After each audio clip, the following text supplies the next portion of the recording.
In the Galapagos Islands, both in time and space, I felt myself brought within reach of that great fact, that mystery of mysteries, the first appearance of new beings on this earth.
By October 1835, we had been in the Galapagos archipelago for some 3 weeks.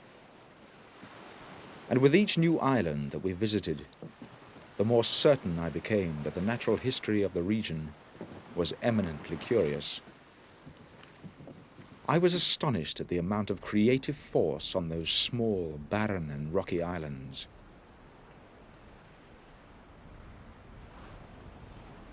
Most of the plants and animals I had thus far examined appeared to be aboriginal creations, found nowhere else on our planet. Yet although many of them bore a marked relationship to species on the South American mainland, they differed distinctly from island to island. I had no answer to the mystery, but of one thing I was convinced. In quite recent geological times, the unbroken ocean was here spread out.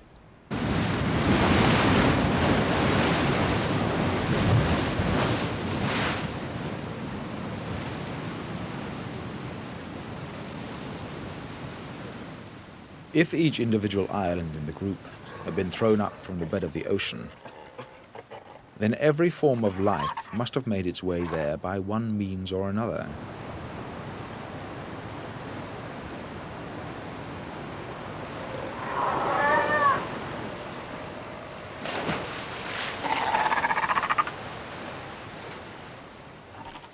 To me, it was clear enough how some of the colonists had arrived on those lava-strewn shores. The many fur seals must have come north, all the way from the Antarctic, with the cool currents sweeping up from the southern oceans.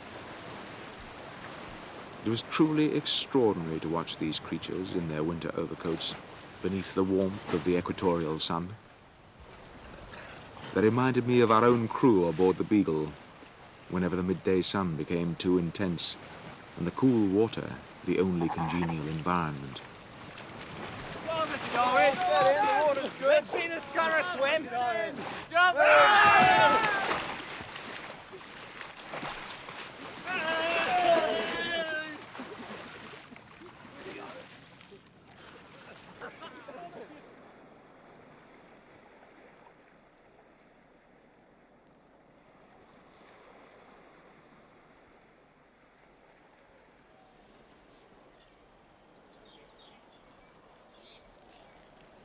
But what of the many reptiles that could not swim?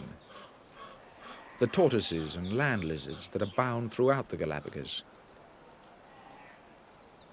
It seemed to me impossible that so many different varieties had all made that perilous 600-mile crossing on pieces of driftwood or floating vegetation.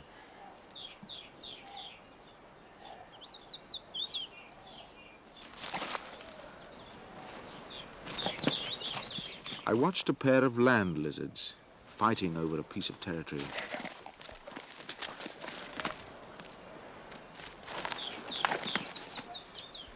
so barren a spot hardly seemed worthy of their ferocious encounter. But with these hideous creatures, the determination of the stronger to drive off the weaker was a most powerful and basic instinct.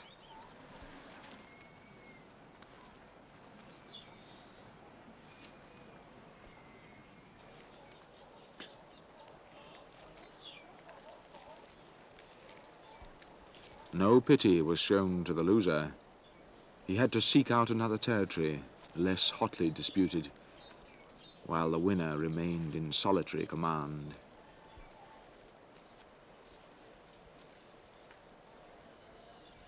In my imagination, I tried to conceive of those distant epochs when reptiles similar to these, but of enormous size, dominated the world. I had the feeling that I was nearer than I had ever been to the beginnings of life.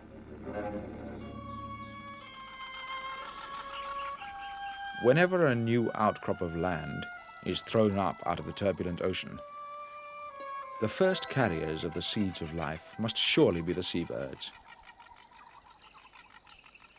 Largest of these that I saw were the frigate or man-of-war birds, so named for their habit of harassing and plundering other species.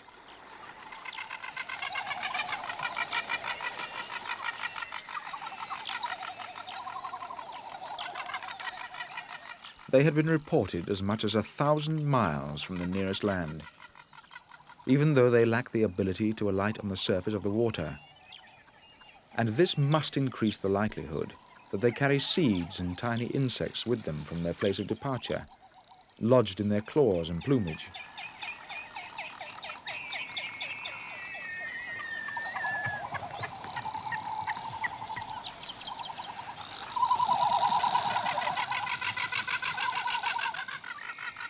In the breeding season, the male frigate birds put on a remarkable display.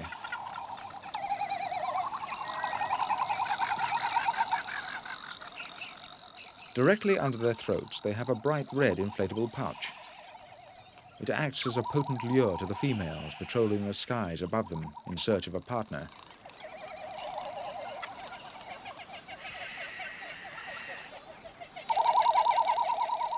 Only those males in prime breeding condition possess this outward symbol of their ability to enter into courtship.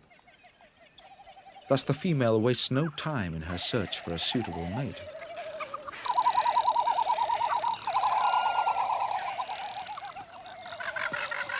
As with the lizards and other species I observed, the same principles appear to be at work. In the relentless struggle for life, only the strongest and most vigorous survived.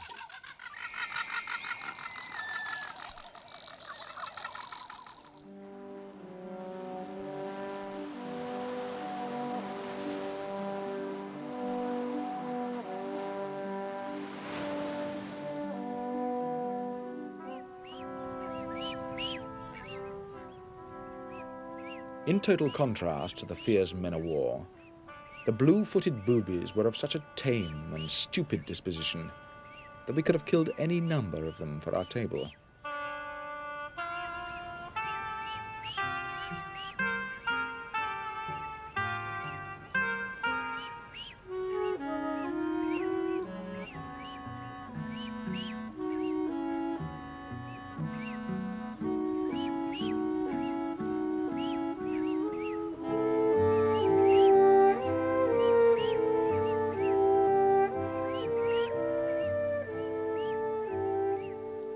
But even such large and unharassed colonies of seabirds had devised means of ensuring that the strongest will survive.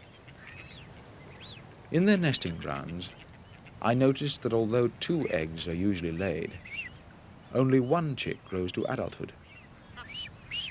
The one that first succeeds in gaining its parents' attention on each return from a fishing expedition.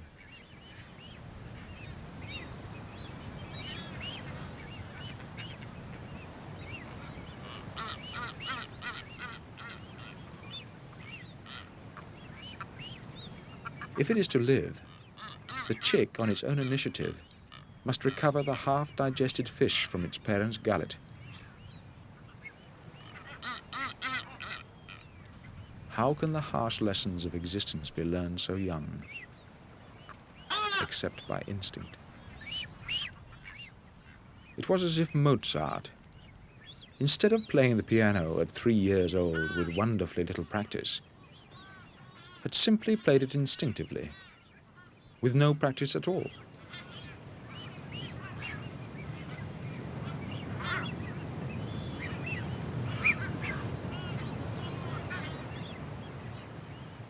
Is that starboard gallant sheet jammed? Check Yes, right it is. there. It's jammed. Starboard main topsail right. Sheet. Up aloft to the foremast, starboard gallant sheet seems to be jammed. Can you clear it? Aye, sir. An activity as complex as sailing the Beagle clearly requires skill and coordination on the part of her crew. Hoist the inner jib when ready. Aye, aye, sir. Yet I was observing activities in the natural world requiring an equal measure of skill, some indeed of infinitely greater complexity. Unless some other species were of equal intelligence to man, then the only way they could perform such tasks must be through inherited instinct.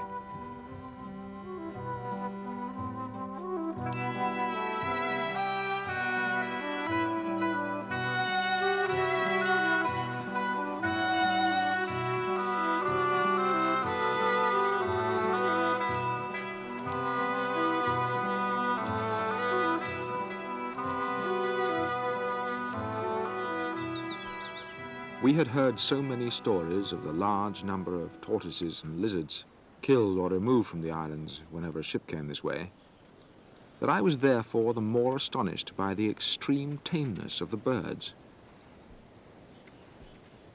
The doves, particularly, have been greatly persecuted by sailors, who took cruel delight in knocking down the pretty creatures as if their very tameness were an affront. I was told a man might kill 6 or 7 dozen in a morning's walk. Yet, in spite of this persecution, the birds did not readily become wild.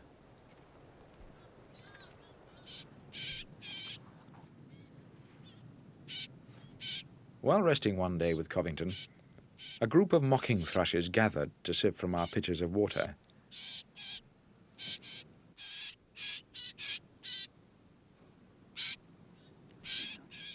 They had yet to learn that man is a much more dangerous animal than a lizard or a tortoise.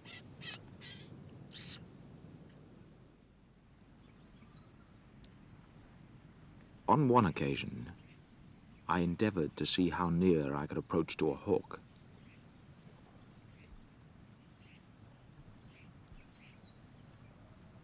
An English hawk would long since have taken fright,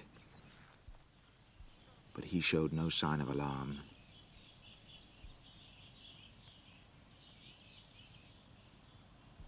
As I moved closer, he continued to stand his ground. It was only when I finally raised my gun that he decided to take himself off.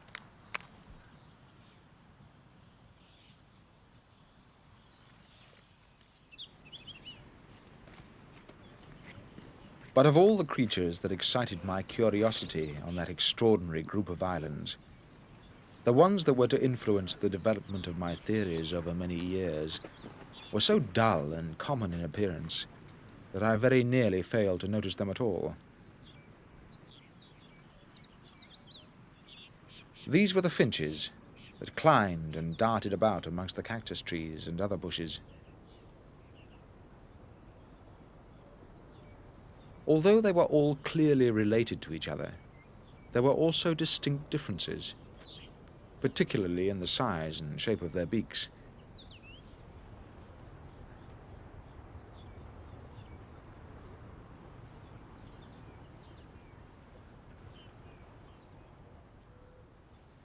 The true significance of this, and the possibility that it might shed some light on their distribution throughout the islands, did not occur to me, and those that I kept for my collection became mingled together in the most haphazard fashion.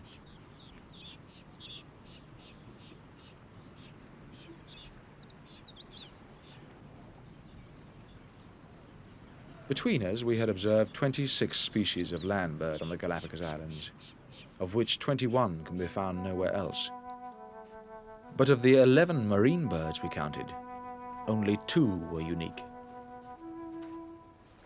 Why this should be so, I could not deduce, unless the land birds, with their greatly restricted mobility, had undergone changes after their arrival.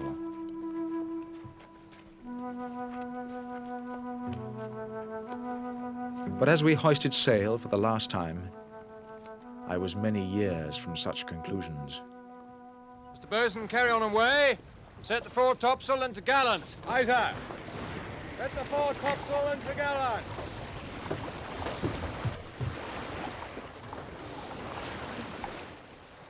It is the fate of every voyager, when he has discovered what object in any place is most worthy of his attention, to be immediately hurried from it.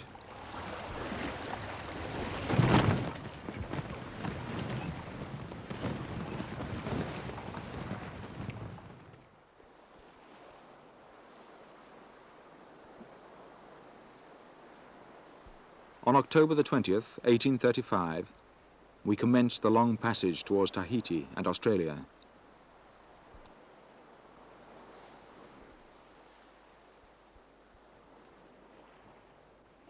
I wish we'd kept a better record of exactly which island some of these finches came from, Covington. Didn't seem very important at the time. If you don't mind my saying so, sir, I think we collect too much. Just occasionally, sir. They're all slightly different, that's the problem. Take a look at their beaks. You can actually arrange them in order. The ones with large beaks at this end, tapering down to the sharp and narrow beaks over here. I can see that, sir. The trouble is, I don't have a complete record of exactly which island the birds came from. Perhaps the captain could help you. His notes are very detailed. Does he have the names of the islands where he got his finches? I think so, sir. Colour of the eyes, everything. A thumping incompetent I am, Covington.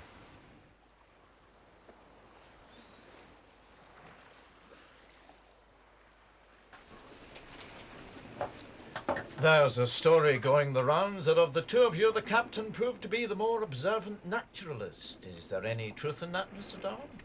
Perfectly true, Mr. Wickham. We've decided to change places. From now on, I am to take command of the ship. Then I shall be the first man overboard. I'd rather take my chances with the sharks. It can't be denied. I've tried to be a sailor. And it can't be denied. You failed. You'd have been astonished, though, Wickham. We found finches with beaks like parrots, thick enough to crack a nut. And others with beaks so thin and pointed they could pierce a plant and suck moisture from it. Or pick up seeds from the hard ground. But I still can't understand why there should be so many of these species here. On the 8th day, the Lord ran out of new ideas. And put the question the other way round, philosopher. Why not?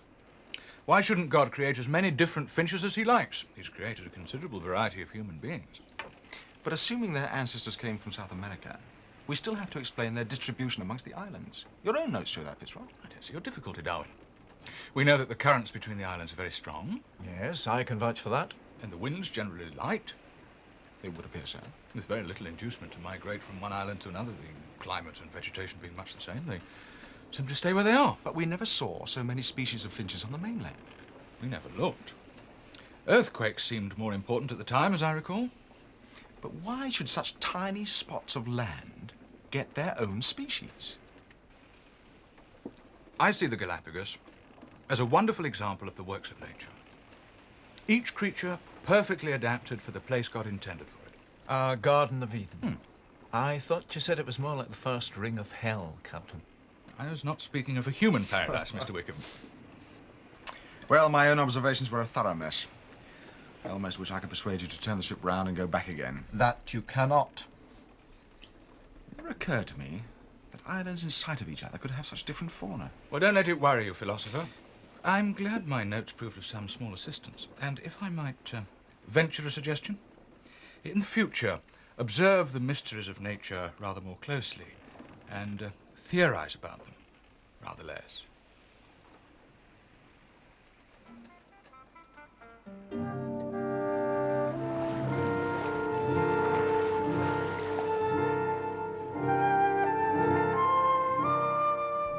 After 5 years circumnavigating the world, we were all utterly homesick. Every man aboard was dreaming of England. And in truth, there was no country which had any attraction for us now, except it was seen right astern.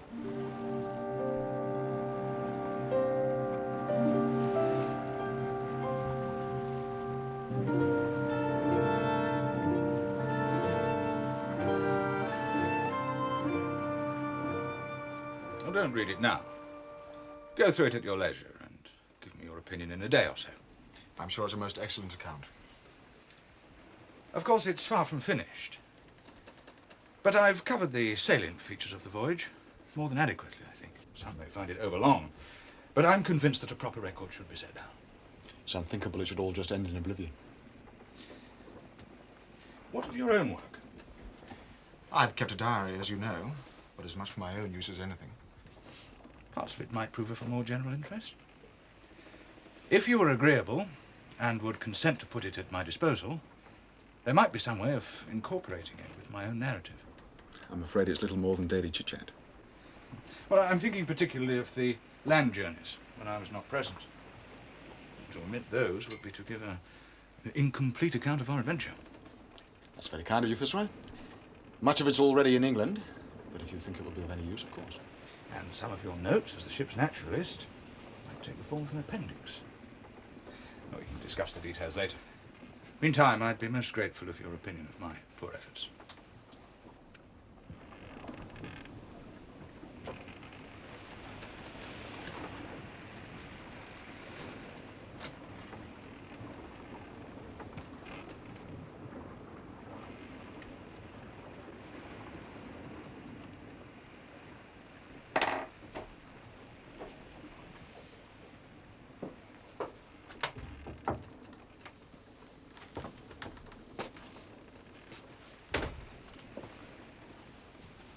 What did the captain want, philosopher? Another of your long discussions?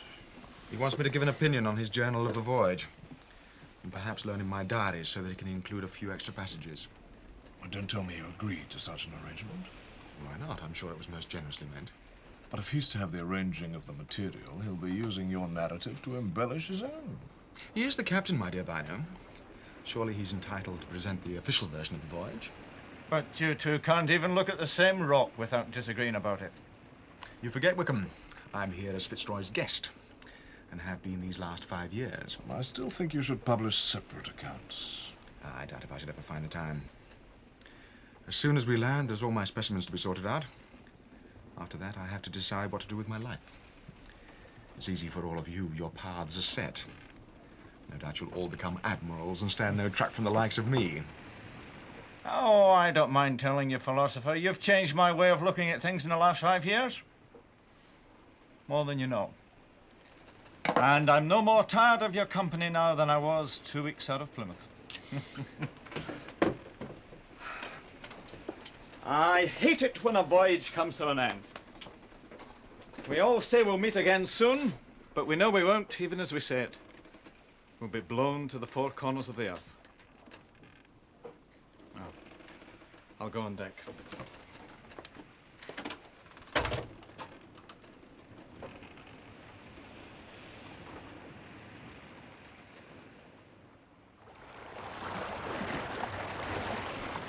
With Fitzroy's words in mind, I began to record in my diary a summary of our experiences. The pains and pleasures, advantages and disadvantages of a long voyage, such as we had undergone. Without doubt, it was a high satisfaction to behold various countries and the many races of mankind. But that in itself is not enough. It is necessary to look forward to a harvest, however distant it may be, when some fruit may be reaped, some good effected. Among the scenes which had most deeply impressed themselves upon my mind, none surpassed the great primeval forests, undefaced by the hand of man. Whether they were the lush tropical areas of Brazil or those of Tierra del Fuego, where death and decay prevail.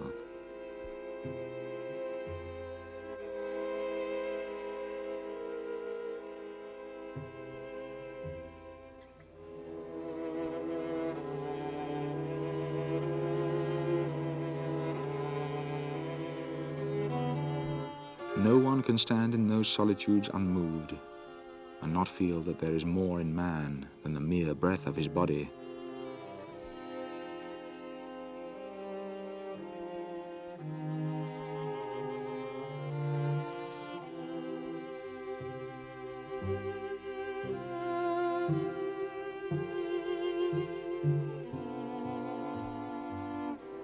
Why should those arid wastes have taken so firm a hold on my memory? I can scarcely analyze the reason,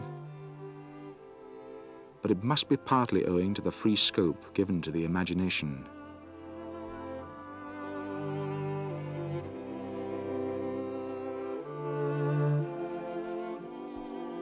During my travels, I had learned that, as with music, a person who understands every note will more thoroughly comprehend the effect.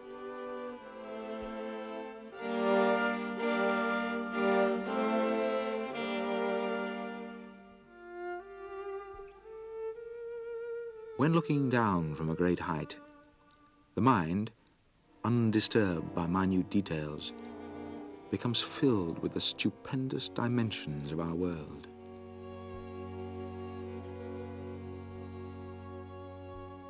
If, as the ancients supposed, the flat earth was once surrounded by an impassable breadth of water, or by deserts heated to an intolerable degree, who would not look at these boundaries to man's knowledge with deep but ill-defined sensations?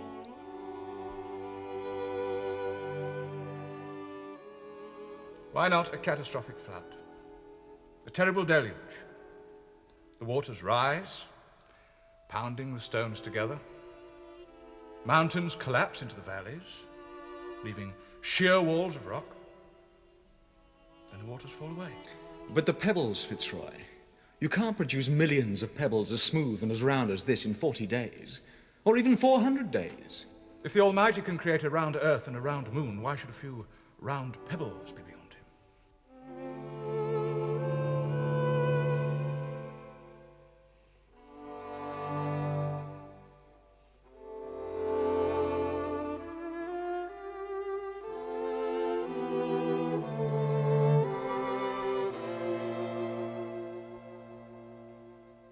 Why do you suppose these creatures died out? Why should God destroy a creature he once thought proper to create? There must be a reason. Perhaps the climate changed, or the vegetation which they depend on disappeared. I'll give you a reason. They failed to survive the flood. Possibly. There's an answer for everything in the Bible if you know where to look for it. Nothing on the journey created such a powerful effect on me as my first experience of an earthquake.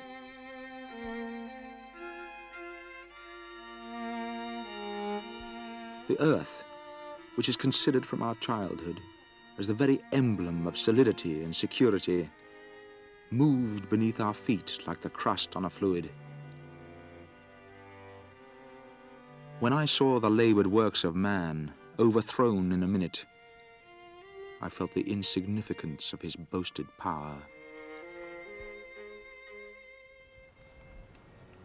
Extraordinary. Seashells.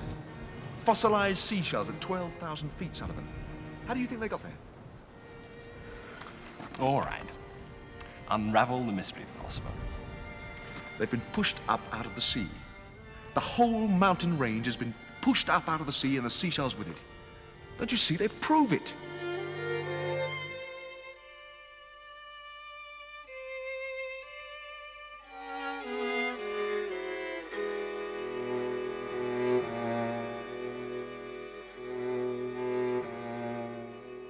Why do you persist in trying to undermine my beliefs? We've been over this before.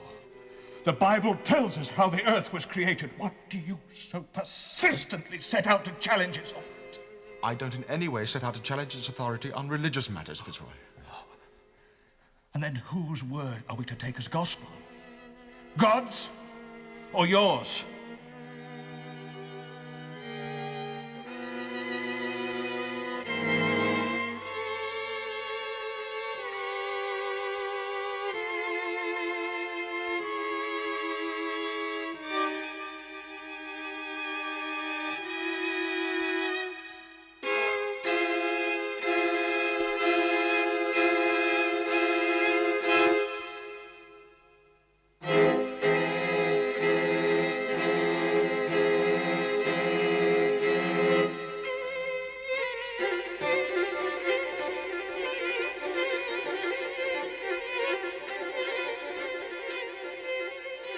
Mr. Darwin, sir.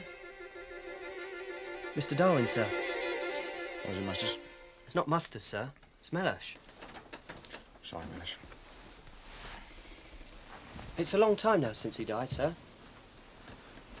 Masters? Yes, more than 4 years. He used to bring me a drink, you know, like you. I know, sir. We joined the same day. Mellish? How old were you when we sailed? 13, sir. 13. I'm 18 now, sir. It's more than a quarter of your life you spent on this voyage. That's right, sir.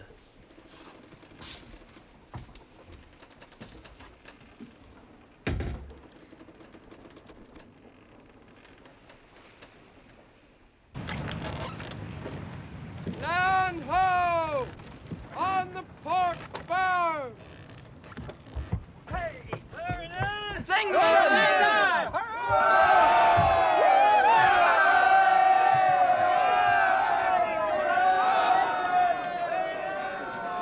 Captain Fitzroy! Well done, sir. Fine boy. 3 cheers for the captain! Hip, hip, hip! Hurrah! Hip! Hurrah! Hip, hip, hip! Hurrah!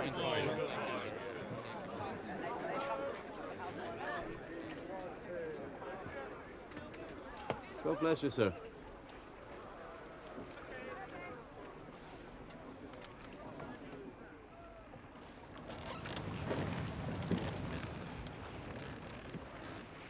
O most mighty God, thy mercy is over all thy works, but in special manner hath been extended towards us, whom thou hast so powerfully defended. Thou hast shown us the terrible wonders of the deep, and how the winds and seas obey thy command, that we may learn even from them hereafter to obey thy voice and do thy will. Continue, we beseech thee, this thy goodness to us, that we, whom thou hast saved, may serve thee in holiness and righteousness all the days of our life. Amen. Amen.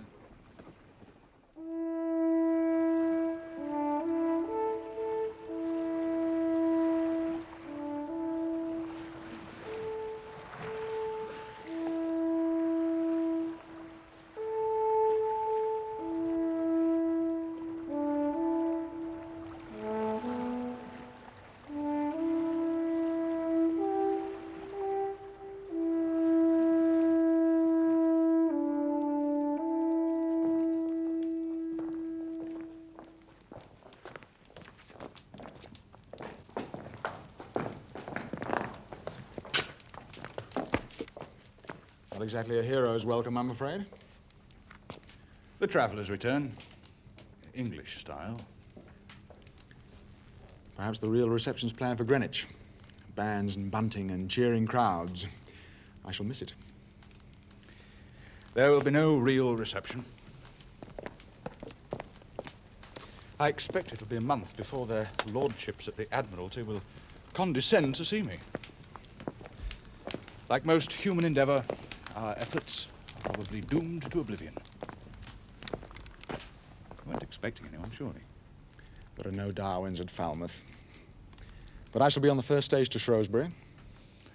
So, it's goodbye then? Yes. We shall meet again in London. The journals. God be with you, Darwin. And you, Captain Fitzroy.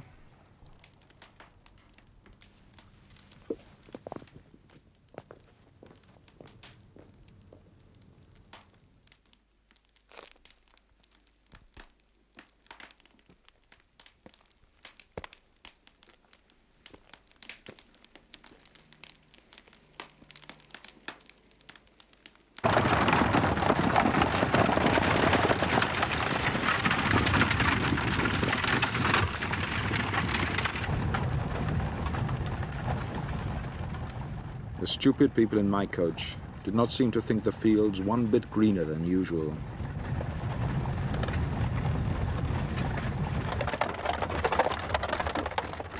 But as for me, I felt, and still feel, that the whole wide world does not contain so happy a prospect as the rich cultivated land of England.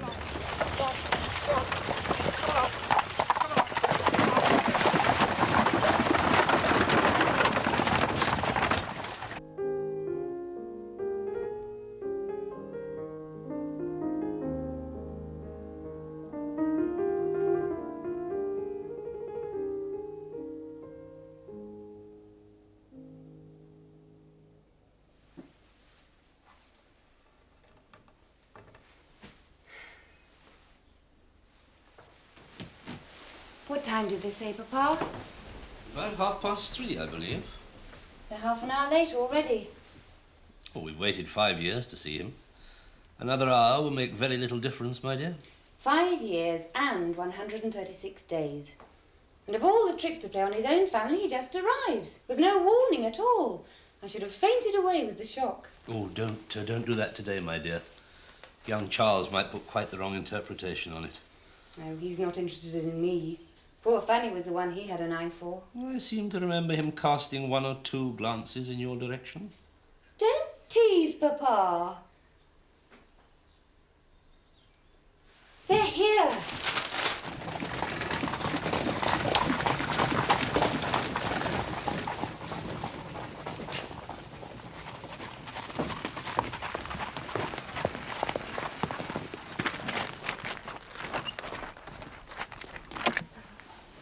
Dearest Emma. Charles. Uncle Joss. My dear friend. Emma? Is this that young lad of yours that ran away to sea? All is now forgiven. Would you have recognised him? Papa thinks the shape of his head quite altered. He's certainly thinner. And you haven't changed. Don't you think she's grown prettier? As far as I recall, there was very little room for improvement.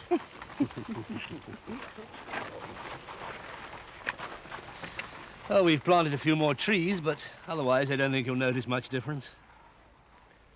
I used to think of the Beagle as my second home, but I was wrong.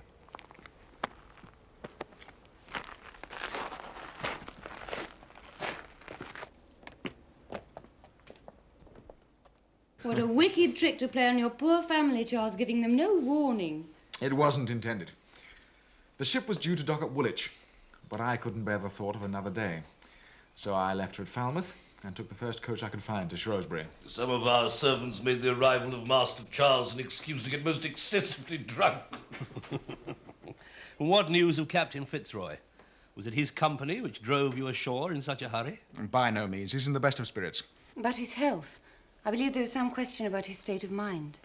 That was 2 years ago. He seems quite recovered. But nothing will ever change his peculiarities of temper. Judging by your letters, I don't think I should have liked him at all. I'm quite sure he has a brilliant life ahead of him.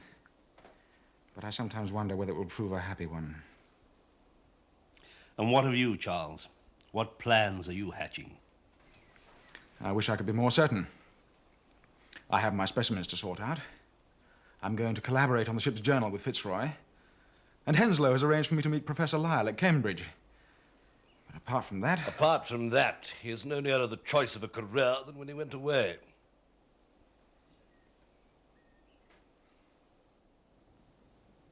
Returning to Cambridge was a painful reminder of how I had wasted my time there. It also brought home to me, more clearly than anywhere else, how much I had changed during those 5 years with the Beagle. You're very kind, Professor Lyle, but practical experience hardly makes up for my lack of qualifications. Most men of science use their qualifications rather like a cloak, simply to hide their nakedness. Isn't that so, Henslow? But when I was up, I just dabbled at whatever took my fancy. Beetles, frogs, a little botany. Henslow knows only too well. My subject was supposed to be theology. Yes, and you were woefully neglectful of that. Well, then, you're a Beagle graduate rather than a Cambridge one. So much the better for it. But even on the Beagle, if it hadn't been for your principles of geology, I wouldn't have known where to begin. But begin you did. I've been showing Lyle some of your notes and letters, Charles. He agrees with me. They're very impressive. It will take me months just to sort out my specimens. The British Museum wouldn't look at them. I think you'll find we've taken great care of them. Entirely thanks to you, Henslow. How soon could you prepare a paper for the Geological Society? Well, I have been working on something on recent elevations on the coast of Chile. How about coral reefs? But that's your subject, Professor Lyle.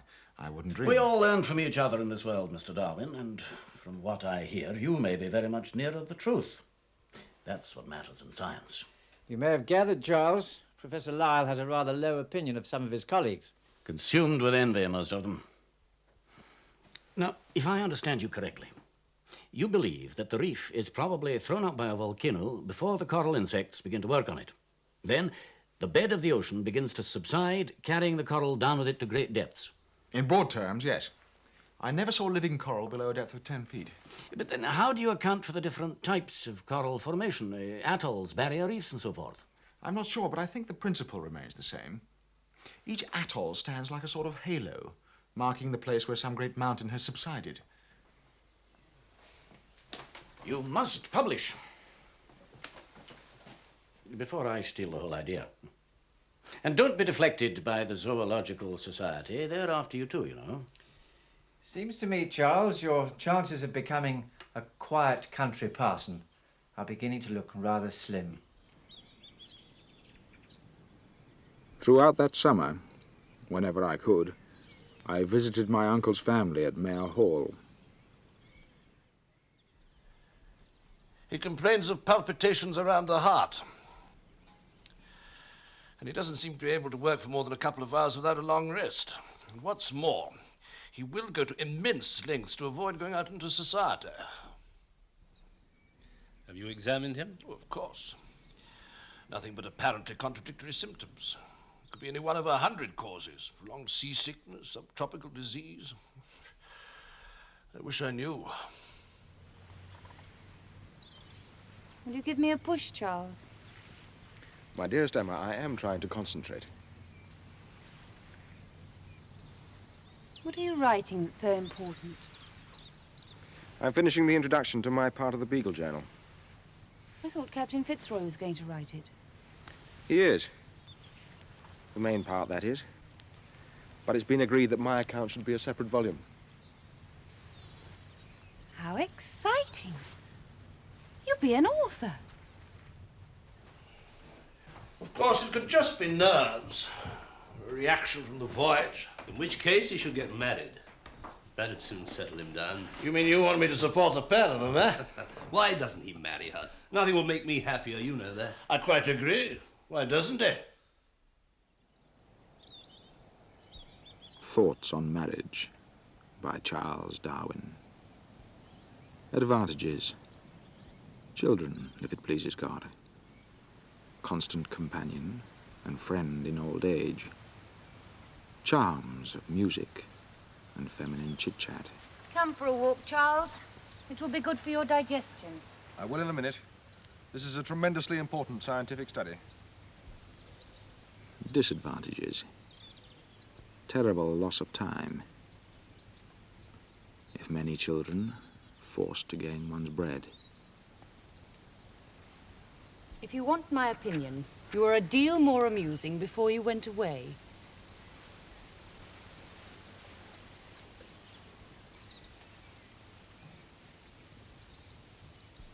It is quite intolerable to think of spending one's whole life like a neuter bee.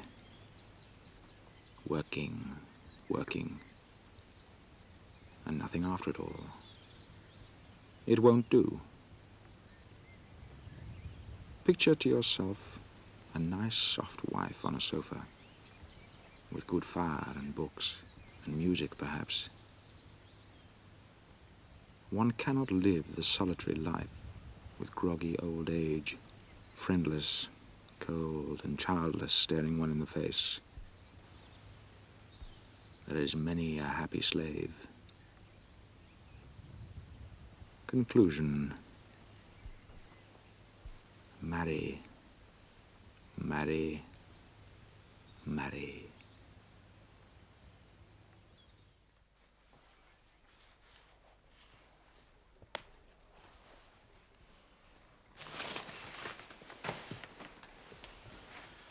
Captain Fitzroy. Thank you for coming, Mr. Wickham. The married man. Congratulations. It would seem there's nothing like a long voyage to weaken a man's resistance.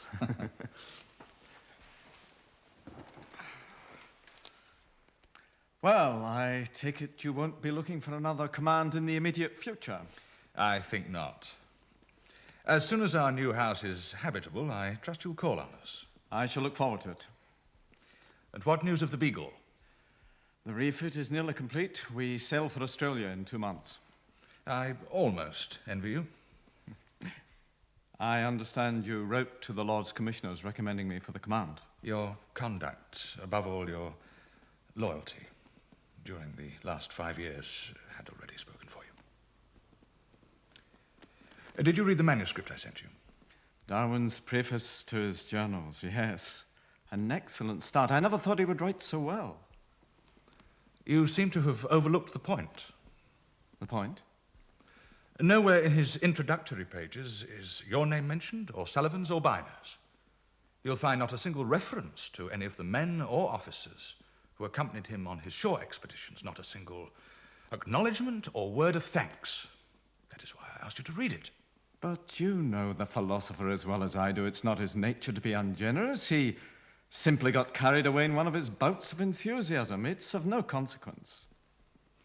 I trust you may be right. However, I do not share your view that the matter is of only trifling importance. I begin to suspect that we may have been harboring a viper in our midst. Not Mr. Darwin. I'd stake my life on that. Well, we shall see. Captain Fitzroy presents his compliments to Mr. Darwin and recommends that he refer the matter of his preface to some third person whose personal feelings are not involved. Frosty indeed.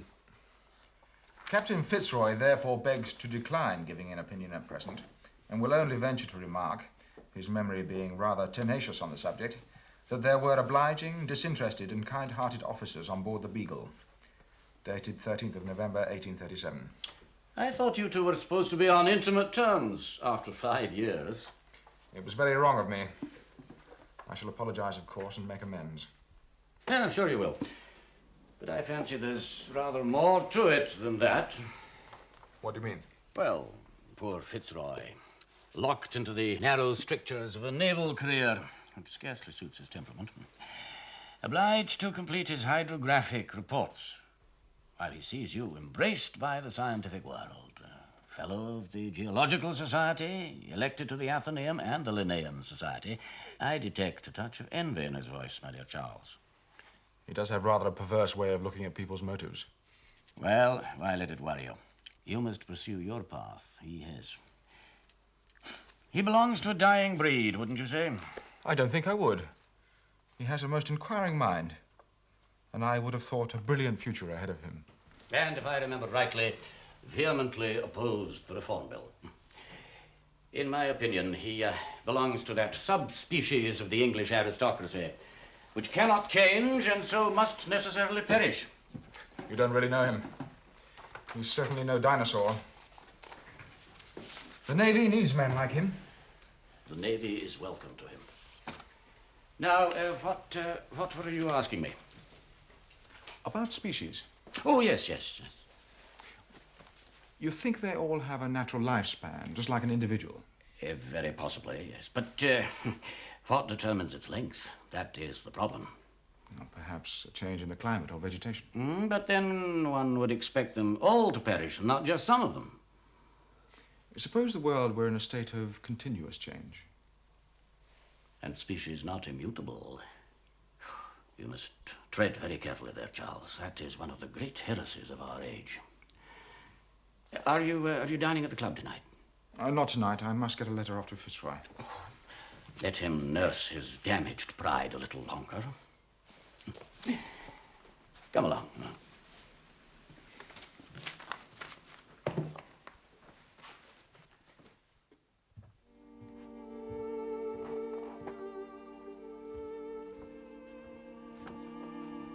There was one subject occupying my mind that I was not yet ready to share with anyone.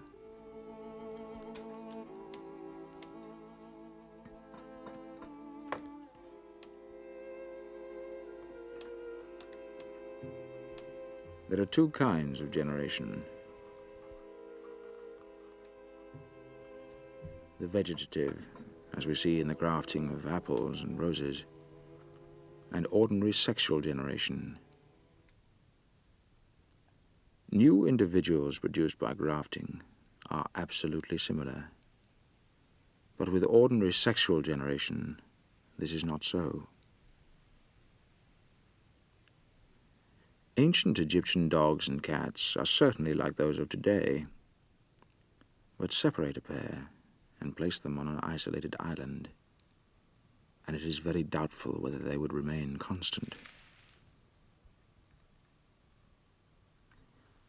If the propagation of a new species is determined by the changing of old ones, then we begin to see why new animals in an area might resemble those that have long been extinct.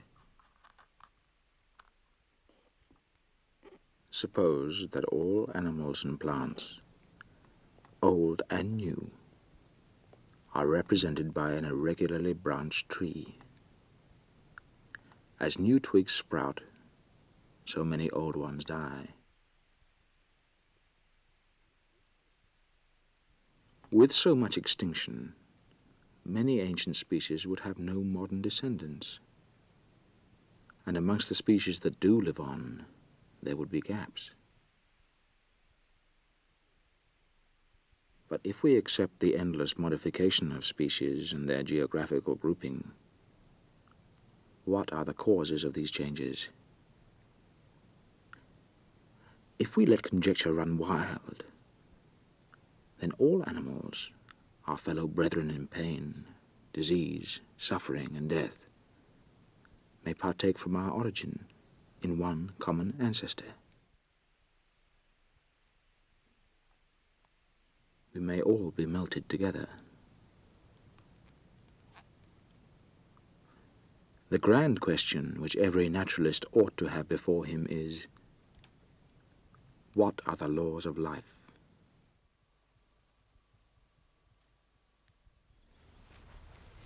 If it's so important, then explain it to me again. I'm much brighter than you appear to think. You know it isn't that. It's just that I'm probably hopelessly wrong. I won't mind, will I?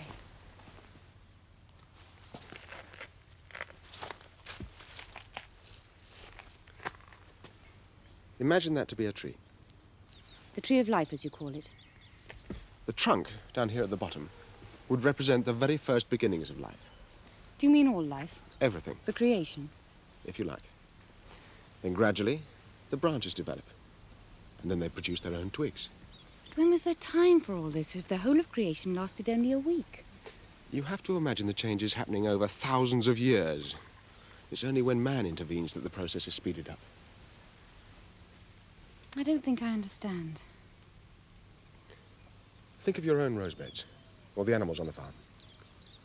By selective breeding, man has made bigger roses, cows which produce more milk, racehorses which run faster and faster. But that is artificial. It doesn't happen in nature. But suppose it does.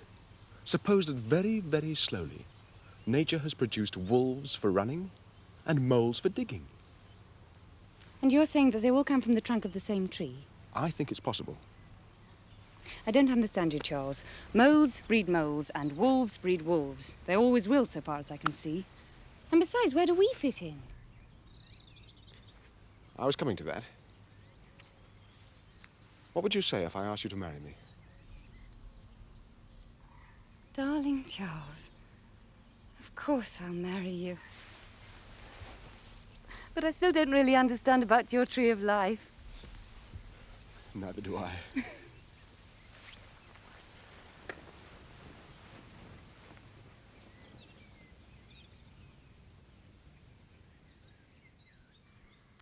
Wilt thou have this man to thy wedded husband, to live together after God's ordinance all thy days in the holy estate of matrimony?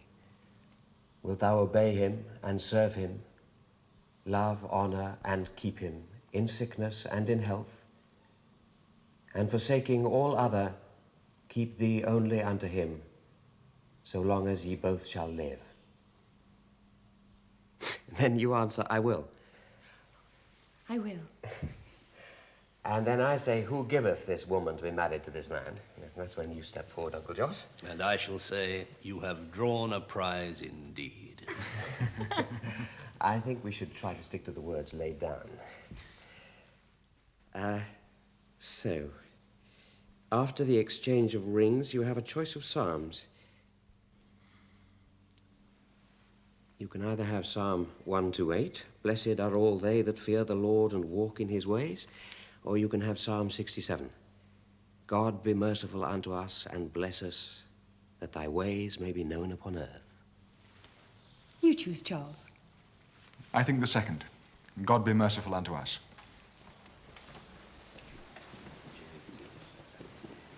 If I may say so, it is a blessed union, which I have prayed for on many occasions, even when you were away at sea, Charles.